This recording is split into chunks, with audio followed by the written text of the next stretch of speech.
Hello everyone, ఈరోజు మన వంట ఏంటంటే చికెన్ కర్రీ మసాలా పూరి. ముందుగా 2 గ్లాసుల గోధుమ పిండి, సగం కంటే కొంచెం ఎక్కువ శనగపిండి, నువ్వులు ఒక 2 స్పూన్లు, జీలకర్ర 1 స్పూన్, అల్లం వెల్లిగడ్డ పేస్టు, కొంచెం కారం, ఉప్పు, కొత్తిమీర, కరివేపాకు వేసుకొని మిక్స్ చేసుకోవాలి. మిక్స్ చేసుకున్న తర్వాత ఒక 10 మినిట్స్ పక్కన పెట్టుకోవాలి.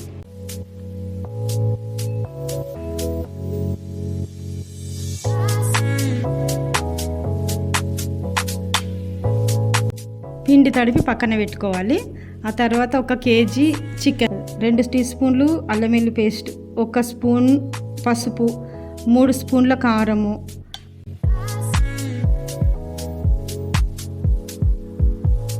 1 స్పూన్ ఉప్పు వేసుకొని అంతా మిక్సీ చేసుకోవాలి.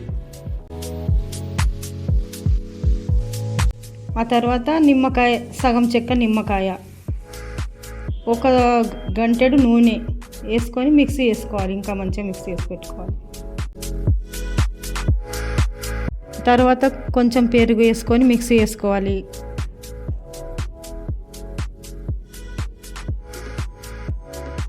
తర్వాత కొత్తిమీర, పుదీనా వేసుకొని మిక్సీ చేసుకోవాలి. అది కూడా కొద్దిసేపు పక్కన పెట్టుకోవాలి, ఒక 10 మినిట్స్. కొన్ని ఉల్లిగడ్డలు వేయించి పేస్ట్ పట్టుకోవాలి. లవంగాలు, ఇలాచీలు, దాల్చిన చెక్క, ఉల్లిగడ్డ పేస్టు, బిర్యానీ ఆకు వేసుకోవాలి. మంచిగా కలుపుకోవాలి. అంత మంచిగా కలుపుకున్న తర్వాత అల్లం వెల్లిగడ్డ పేస్ట్, పసుపు వేసి మళ్ళీ కలుపుకోవాలి.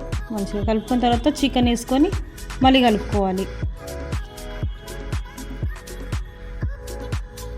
మూత పెట్టేసుకోవాలి. మూత పైన వాటర్ వేసుకోవాలి. కొద్దిసేపు సిమ్లో పెట్టుకోవాలి. కొద్దిసేపు అయిన తర్వాత తీసి ముక్క ఉడికిందా లేదా మనం చూసుకోవాలి.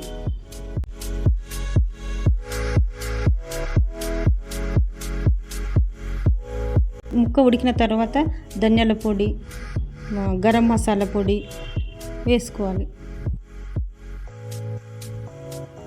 తర్వాత కొత్తిమీర చల్లుకోవాలి. అయిపోయింది, రెడీ. చికెన్ కూర రెడీ.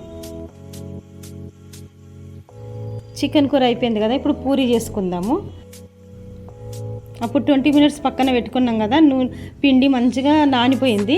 ఇక పూరి దార్చుకోవడం, నూనెలో వేసుకోవడం, పూరి రెడీ. వీడియోలో చూపిస్తున్నట్టు ఇట్లా చేస్తే పూరి మంచి పొంగుతుంది.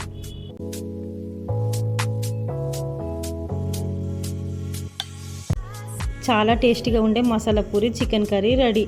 లైక్ చేయండి, షేర్ చేయండి, సబ్స్క్రైబ్ చేయండి. Thank you.